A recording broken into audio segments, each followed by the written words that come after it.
Welcome back, guys, to Phoenix Wright, Ace Attorney, as we've learned motivations for our, well, cast members joining the profession they have, as well as finding out from a safe of a certain caretaker. There's someone else. There's someone else behind it all. So we move on. In the detention center, talking to Edgeworth about Prosecutor Von Karma next. Let us keep reaping information. What's your relationship with Von Karma? He's my teacher, and a man who deserves respect. I learned everything I know of courtroom techniques from him. So he's like my sister was to you, Nick. He is a perfectionist in all things. In court, in his personal life. He is obsessed with doing everything perfectly. Perfectly, huh? In all the cases he has taken on, none were left unsolved, and not one suspect was declared innocent. Ever. But that's... I know. It's possible some of the suspects were indeed innocent. Statistically, getting guilty parties all the time would be pretty hard in 40 years. However, it is impossible for us to accurately determine that in every case. All Von Karma does is his job, to find the suspect guilty. Perfectly. In any case, it's nigh well impossible to find a weakness in him. Should a weakness appear, he would do everything in his power to make it go away. Edgeworth?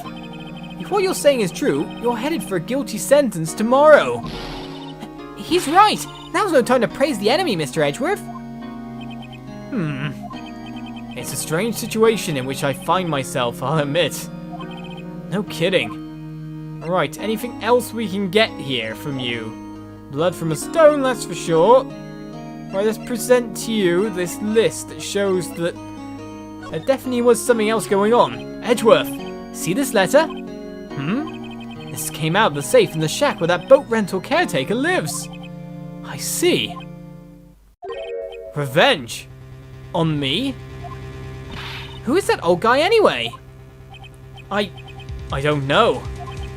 Could he be an innocent defendant you got declared guilty or something? Nice, right? I don't remember that old man.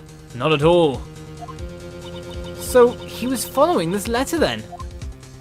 Which means there was someone else behind it.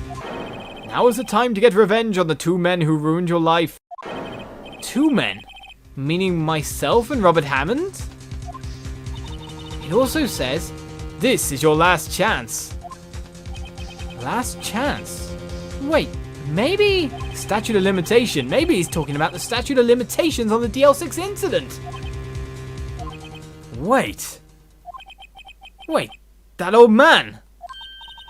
What is it? Do you know who he is? Yogi. Could he be Yogi?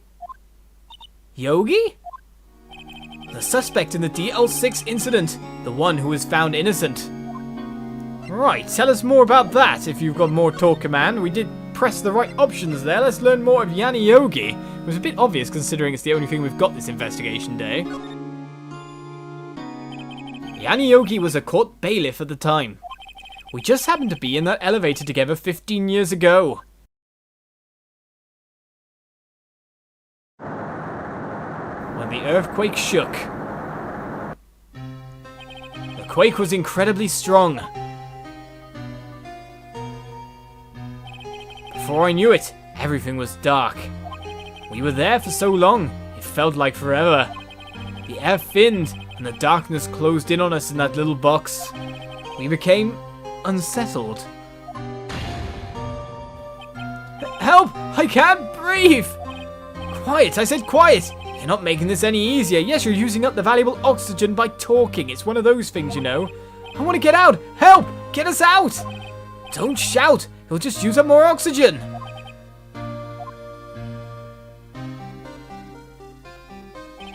That's all I remember. When I came to, I was in a hospital bed, staring up at the ceiling. In court, Yanni Yogi's mental condition was called into question.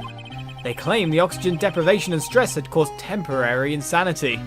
In the end, the claim passed the court, and Yogi was found innocent.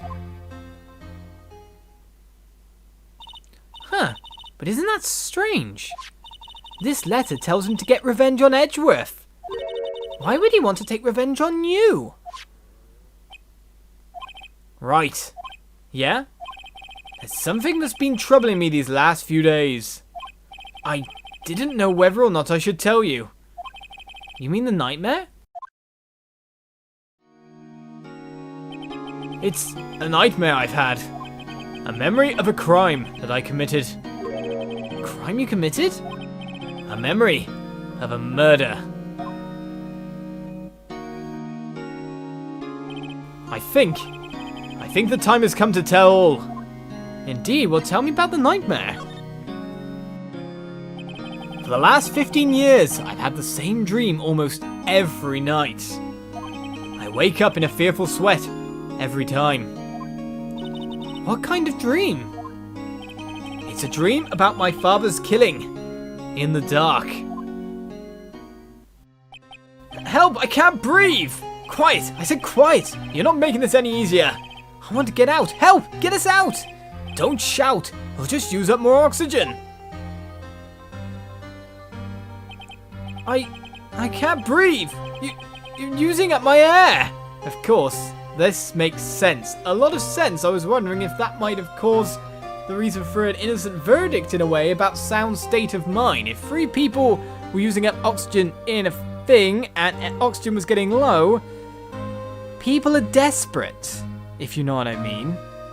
One might try to kill another to stop them using the oxygen. It might even be a best choice. Sometimes a father might give up their life in exchange for a son in the lift to have more oxygen or more time to breathe. Do you know what I mean?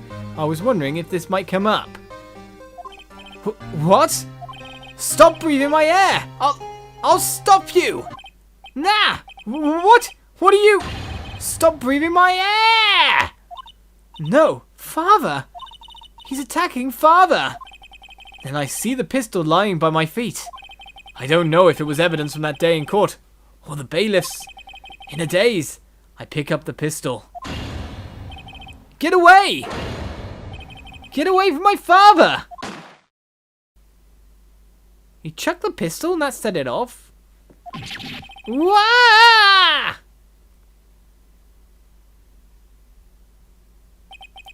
And with that scream, I wake. It's a bone-chilling scream. A scream that has rung in my ears for the past 15 years. But that's just a dream, right? Right?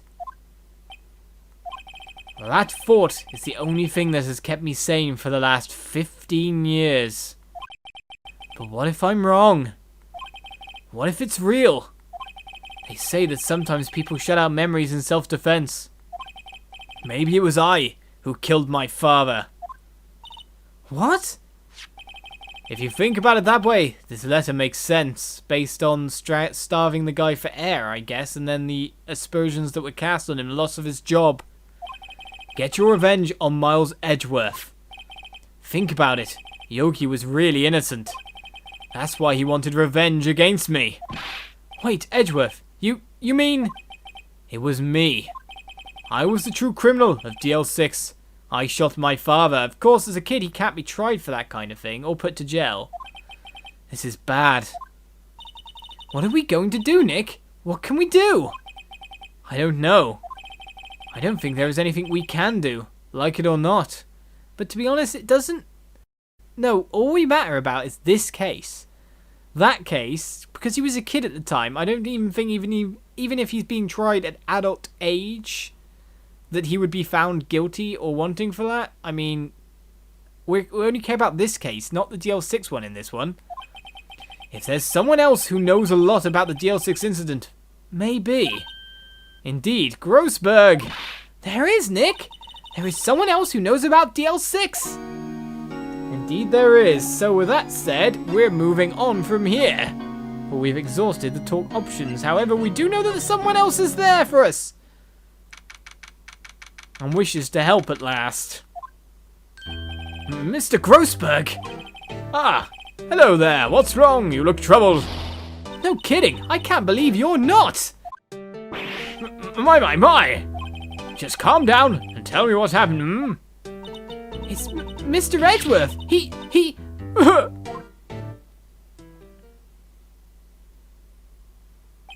I see. So Edgeworth dreamt he shot his own father. It's only a dream. Only a dream! I wonder. What? If that's the case, then why do you two look so troubled, Well... Also, consider this. Yogi quite certainly holds a deep grudge against Miles Edgeworth. So deep, he'd want to frame him for murder. This leads me to surmise that Mr. Edgeworth's dream was not a dream. It was real. As you imagined. Miles Edgeworth threw the pistol to save his father. The pistol fired, and the deed was done. Well, I don't see how that would have set it off catch-wise. No! I don't believe it. I don't believe it either. Yogi was suspected of murder, and his career as a bailiff was irrevocably wrecked. Thus, he sought revenge on Miles Edgeworth. This was his last chance, of course, with the statute of limitations so close. Okay then, explain more. What do you know about Edgeworth's father? He was a defense attorney without peer. It sounds trite, but it's true. Well, he may have had one peer now that I think about it. Your mentor, Mia Fey. My sister? Gregory Edgeworth was very disapproving of Mr. Von Karma's techniques. That's no surprise. Von Karma is an extreme man. The forged testimonies and evidence are nothing to him. The result, he has a perfect win record in court. To beat him, Gregory Edgeworth tried to call attention to his methods. And he lost. And died in despair, as it were. I see. When Gregory Edgeworth was killed, the police called on a spirit medium. Well, that was your mother, Misty Fey.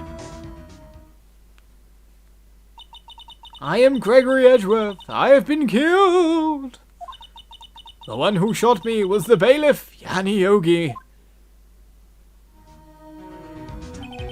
Yet Yogi was found innocent. That's when my mother left us. Everyone called her a fraud. That's right. Everyone thought she was, you see. Yet, now that I think about it it seems the one who lied was Gregory Edgeworth's ghost. Gregory Edgeworth must have known who shot him. I don't believe it. So you're saying he falsified his testimony?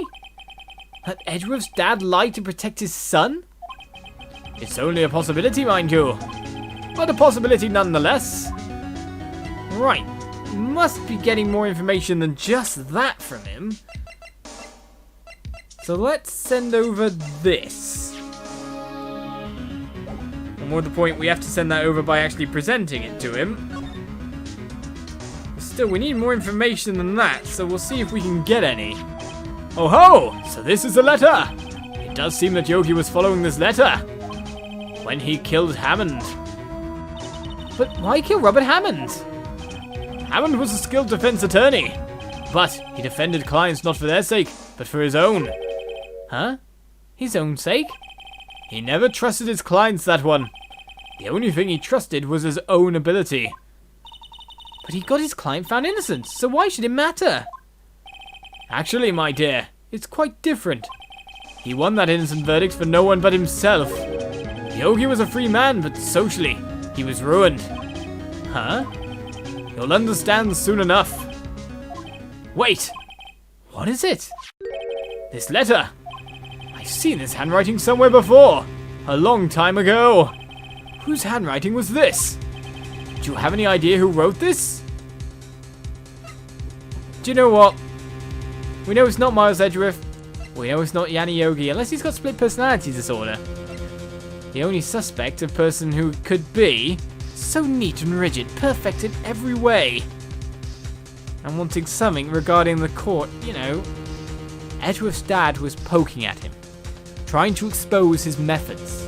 That is a personal affront, and that could have ruined Manfred von Karma. Could it be Manfred von Karma? Von Karma? Why would he have something to do with this? Well, I'm not sure. Von Karma. Von Karma. Wait! You're right, my boy! This is Von Karma's handwriting. I'm sure of it. I used to see it all the time on court reports. What? But that means... The one who told Mr. Yogi to kill was... Correct. Manfred Von Karma himself. What does this mean then? Why would Von Karma want to frame Edgeworth? Well, the obvious is obvious, to be honest. Or not so much, but to be honest, he wants to clear up loose ends. I'd say is the point here. If it truly was Von Karma who wrote this letter, then he would know the truth. He would know that Miles Edgeworth had accidentally killed his own father. He'll say as much tomorrow in court, I should think. And press the point until the court finds Miles Edgeworth guilty. This isn't the case we're trying him for. Oh no! But how could Von Karma know about Mr. Edgeworth's past like that? Even Mr. Edgeworth thought it was just a nightmare. But he's his tutor, isn't he? He probably confided. That I do not know. Yet I do know that Von Karma is both persistent and a perfectionist. He may be seeking to satisfy a grudge against Gregory Edgeworth by hurting his son. What do you mean? It was 15 years ago. Von Karma met Gregory Edgeworth in court, and Von Karma did win. But he didn't make it through the trial unscarred. Ooh, tell us more. What happened in the trial between Edgeworth's dad and Von Karma? Von Karma got the guilty verdict he wanted. He won the trial. But Gregory Edgeworth accused Von Karma of faulty evidence. And though he lost the trial, Mr. Edgeworth's accusation stood. Faulty evidence? It was the only penalty Von Karma has ever received in his career as a prosecutor. Gregory Edgeworth dealt a blow to his perfect trial record. Wow. It must have been quite a shock for Von Karma. He took a vacation for several months after that, you see. A vacation? Yes, an unusual event for the man. That was the first and the last vacation he's taken in his many years of prosecuting. Really? He doesn't take vacations? Like go to the sea or to the mountains? Don't tell me he's never been to Europe. You have strange ideas about vacations, Mayor. In any case, that was the only time he took a vacation from work. I believe the penalty upset him quite a lot. Odd. If he wanted to keep a perfect record so badly, why would he take such a long vacation? What do we do, Nick? Von Karma is going to bring up DL6, you can bet on it! What if Mr. Edgeworth pleads guilty to DL6? I won't let him! Yes, Mr. Wright. I hate to say this, but even accidental murder is murder, you know. I know that. I just believe in Edgeworth's innocence. Can't believe he'd kill someone. It'd be accidental, though. It's called manslaughter, it's a bit different. But Nick! Mr. Edgeworth admits it himself. His father must have lied to protect him from beyond the grave. I don't care. I know he's not guilty. Mr. Wright, if you say so, I suppose I could go check again. The police files might hold something of interest. Mr. Grossberg, thank you. I can't promise anything. In fact, I think the chances of finding something are slim. I understand. The police materials? So maybe it's time for me to go over to the police materials myself. Move over there is not a bad idea, so join me next time as it seems like a suitable place to stop as we go to delve more into the DL6 case files. I'll see you then to see if there's any evidence we can use. Bye-bye.